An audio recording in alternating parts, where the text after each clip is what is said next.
Okay, here are two different direct integration problems. So the first one we're going to be doing is we're going to be integrating over an infinite sheet.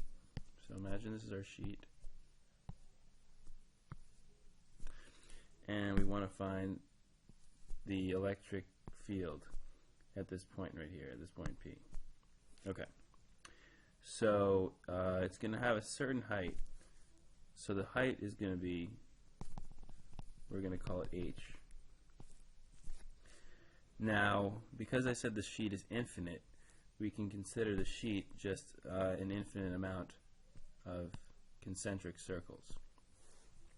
So we're going to be integrating about for each of these circles. So what we're going to be seeing is really like how much each little component of these circles is going to contribute to the electric field at this point.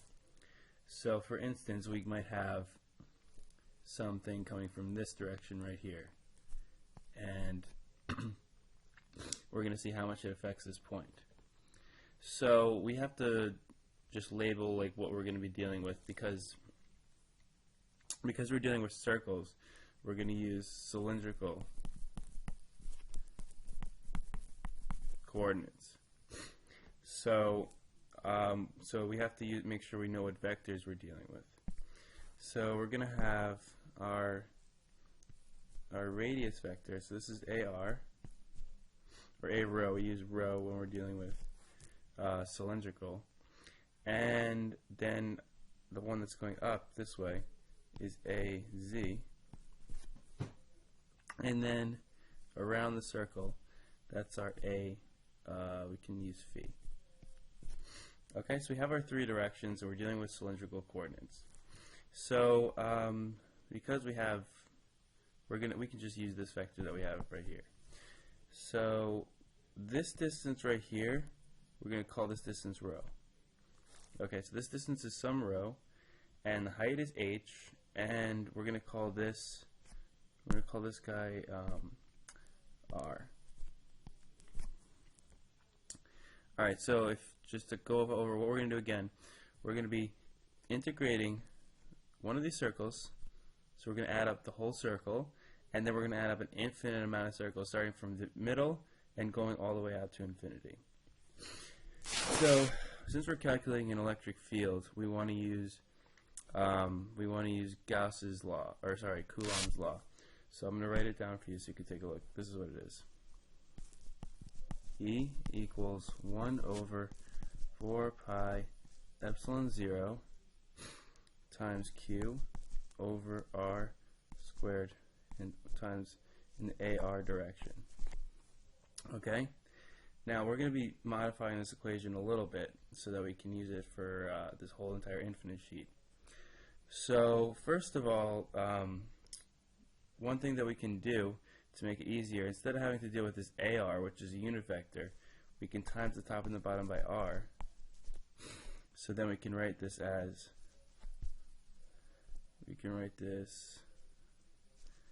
E equals 1 over 4 pi epsilon 0 times Q over R cubed.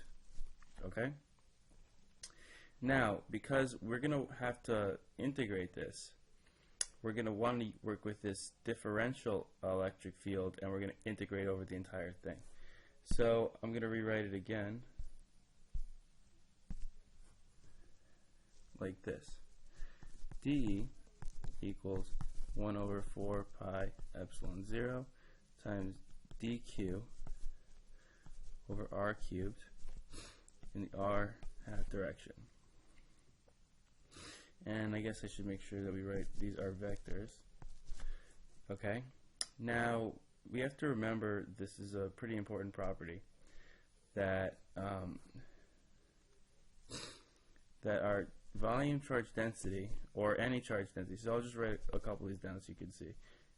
Rho v is equal to dq over dv. Rho s equals dq over ds. And rho L equals dq over dl. So this is just linear charge density, surface charge density, volume charge density.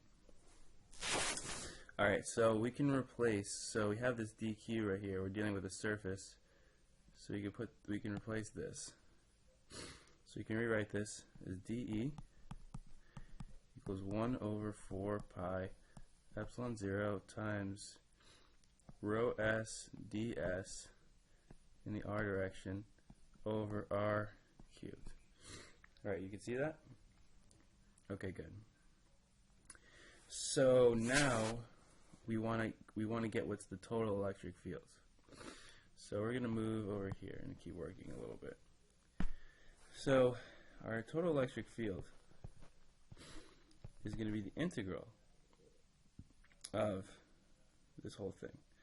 1 over 4 pi epsilon 0. Rho s is a constant, and it's going to be the integral of ds r hat over r cubed. Now we have to see if we can calculate what these different things are. Okay? So first of all, our r hat, so we see our r hat is this blue arrow right here. This is our r hat. And in the a rho direction, right, so a rho is just going radially outward, so this is going to be the a rho direction going outward. So the r is actually going the opposite direction of the a rho. It's going inward, right? So it's going to be, so our r hat is going to be rho, which is the magnitude, in the negative a rho direction. And then plus, it's going to be h in the az direction. You see it's going up.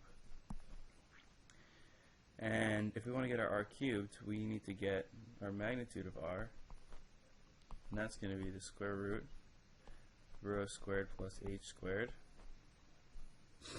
because we're just taking the magnitude of, it's like Pythagorean's theorem. And then we're going to cube it, so we have r cubed equals rho squared plus h squared to the 3 over 2. Okay, good. So we got r cubed and r, and then we got to get ds. So ds, we're dealing with a surface. So let me think for a second. Alright, so our ds is going to be, for our surface, since this is a cylindrical surface, this is going to equal to rho d phi. Okay. So now here's the thing that we need to think about. That we have this r. So we're going to go back and look at this thing. We have this r, right? So for every r, there's going to be an equal and opposite r going the opposite direction. So if you think about it, the radial components of these, like, so say we broke these down, we would have, zoom in a little bit, we have the component going this way, a component going this way, and for one of them, a component going this way, and a component going this way for the other one. So these would cancel out, right? So the radial would cancel out, and we're just left with the vertical components. So you can see that we can actually just get rid of this part of the r, the direction that we're going to be dealing with. You just get rid of this. So it makes it a little bit easier for us to solve. So now what we're going to do is we're going to rewrite our integral with our new substitutions. We're going to substitute this there, and we're going to substitute this there, and we're going to substitute this there. So let E equals rho s 4 pi epsilon 0, and then that's just going to be the integral. The ds is rho d rho d theta, and then the r is going to be times h az, and then r cubed is just the square root of rho squared plus h squared. Sorry, that's the 3 halves. Alright, so that's the 3 halves. So now I'm going to fix this integral up so it's just the way we want it. So I'll bring all the constants to the outside. So h is a constant, az is a constant. So we're going to make this rho s times h az over 4 pi epsilon 0, and then we're going to have our integral rho d rho over rho squared plus h squared with 3 over 2. And we're integrating, if we look back at our drawing, we're going to be integrating from here. This is 0. We're going all the way to infinity. So this goes from 0 to infinity. And then our other integral is just dp, and that's just going from 0 to 2 pi, because we're just going around the circle. Okay? So first I'll solve the more challenging one. I'll solve this one first. And so we're just going to do let u equals to rho squared plus h squared. Then du is equal to 2 rho d rho. Then du over 2 equals rho d rho. So you see right here we've got the rho d rho on the top. And so then we can rewrite this. We go from 0 to infinity. 1/2 du over u to the 3 over 2. And so we integrate that. So this is going to be this is u to the negative 3 over 2, and u to the minus 1/2 over minus 1/2. And we had this 1/2 right there, so 1/2. These cancel out. Get negative 1 over the square root of u. And that's from 0 to infinity. We have to replace what we had our u was. So it's going to be negative 1 over square root of rho squared plus h squared, and that is from 0 to infinity. So if we put infinity in for rho squared, we're going to get 0. So we're going to get 0 minus and this negative, so it's really going to be plus 1 over, so we put in 0 for rho squared, we just get 1 over the square root of h squared, which is just h, 1 over h. So let's just zoom out for a second so you can see. So this whole thing right here is going to become just h.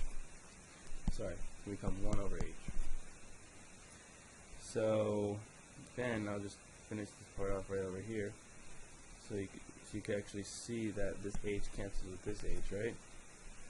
And then this part right here, this part's easy. This just becomes 2 pi, right?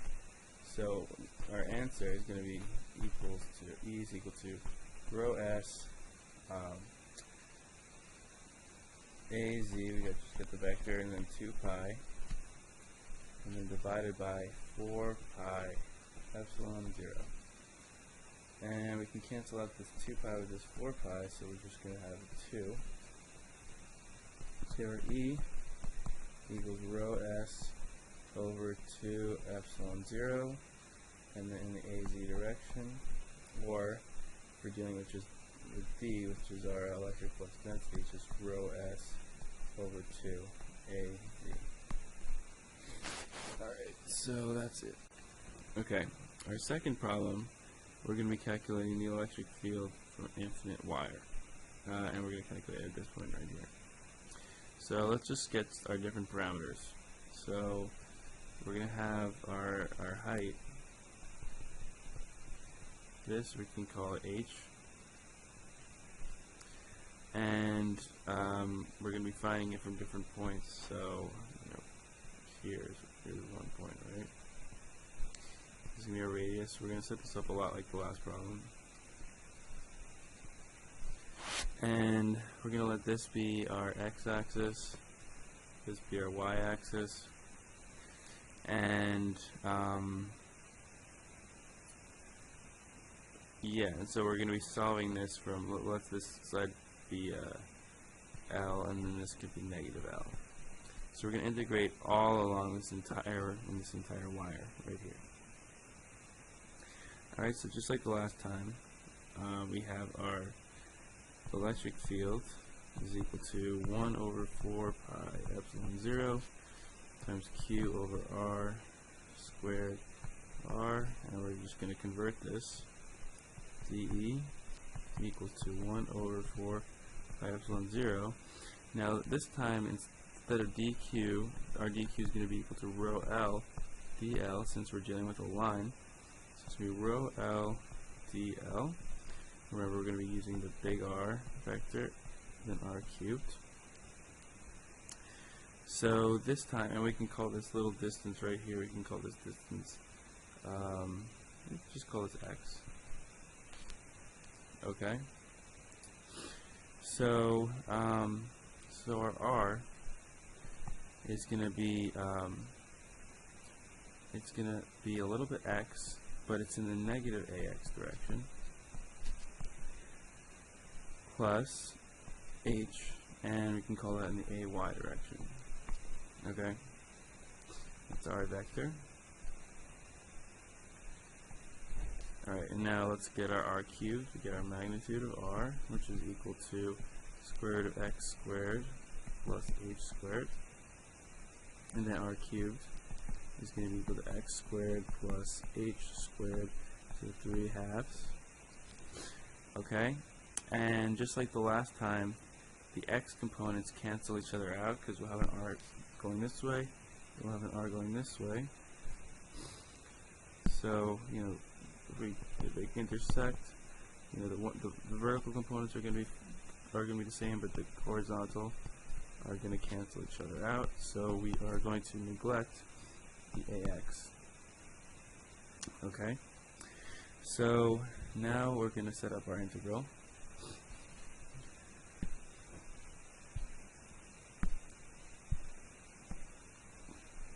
So our E is equal to, let's see, 1 over 4 pi epsilon 0 times the integral is going to be rho L, and our dl is it's along the line, it's along the length, so you can say our dl equals dx, right? So it's a little change in x. So it's going to be rho L and dx, and then R is just going to be times h ay, and then over R cubed. So this would be x squared plus h squared to 3 over 2. And then we can just rewrite it. We can fix the little things. We can move the constants. So we have our E equals h ay. Rho L is also a constant. So we got rho L h ay over 4 pi epsilon 0, and then we just have to integrate dx over x squared plus h squared to the 3 over 2 from negative L to L, right? So let's just take another look at that. We're going to be integrating all the way from here all the way to there, all the way to there. Even though they're infinity, it's infinity to negative infinity, but we're going to use L to L just for the time being. There's a reason for it. I mean, it doesn't really matter, but anyway.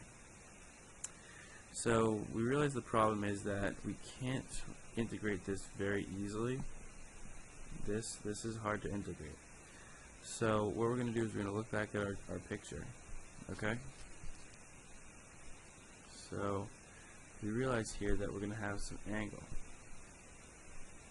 This angle right here, we'll call this alpha. And so here we have our h, and here we have our x, right?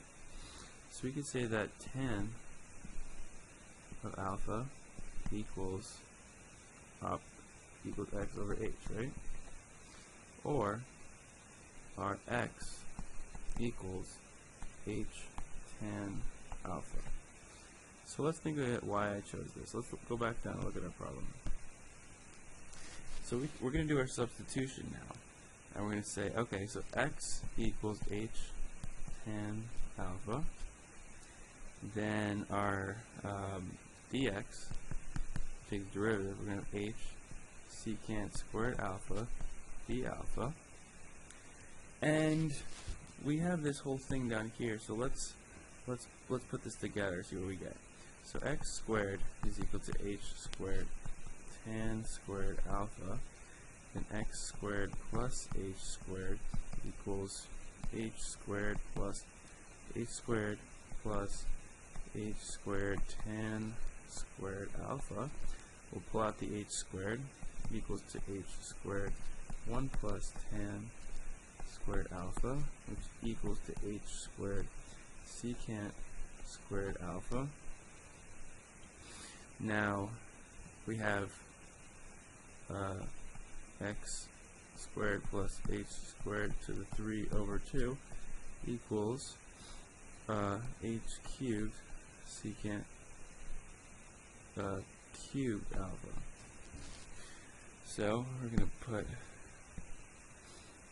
this right there, and then this right there. And then let's just go back and take one more look at our drawing real quick so you can see what I'm going to be doing with the limits. So the limits, so as this gets really, as we get really close to infinity, positive infinity, this is what our thing's going to look like. So our angle's going to get really big. So eventually the angle is going to approach, so alpha is going to, approach pi over 2, and then over here it's going to be approaching, alpha is going to be approaching negative pi over 2, right? Because it's almost going to be like a straight line. So this is going to be like, pi over 2, negative in this direction. So we don't even have to do that much work. We have this right here. Here, I'll zoom out if you want to see everything together. Alright, so you can see all this. Alright, sort of. Whatever. So we can rewrite this as, I'm just going to rewrite the integral part. The integral of h secant squared alpha d alpha over h cubed secant cubed alpha. So we cancel this out, and this becomes 1. This out, this becomes h squared. So we got 1 over h squared integral, and then 1 over secant is just cosine, right? Cosine alpha d alpha equals 1 over h squared sine alpha. And then that's going to be from pi over 2 to pi over 2 negative. So sine of pi over 2 is 1, minus sine of negative pi over 2, which is negative 1, so it's basically 1 minus negative 1, which equals to 2. So this equals to 2 over h squared. So now we can put that right there. So we have our E equals rho L H A, I guess Y, over 4 pi epsilon 0 times 2 over h squared. So it cancels out one of these h's. This 2 becomes 2, and then we're going to get our E is equal to rho L AY over 2 pi epsilon 0 h. Alright, and I think that's it.